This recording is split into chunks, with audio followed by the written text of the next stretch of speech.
Ölüme yummadan göz yaşasın, ölene kadar hakkı desin düz yaşasın. Amin. Oğul üzülme yummadan göz yaşasın, ölene kadar hakkı desin düz yaşasın. Amin. Allah nerede bulunlarımızı korusun. Allah duvarımız kalkışımızı hakkıdırız.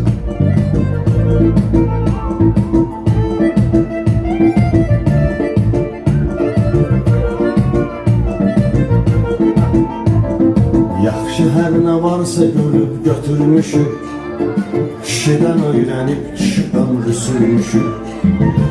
Sarılımız kəsəndən belə görmüşük, kişi gərək yerə vurmadan biz yaşasın. Amin. Oğul odu zülmə yurmadan göz yaşasın, ölənə qədər haqqı desin düz yaşasın. Oğul odu zülmə yurmadan göz yaşasın, ölene kadar hakkı desin düz yaşasın.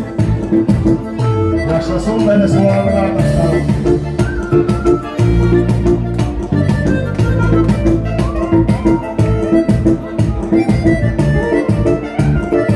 Sağ ol efendim.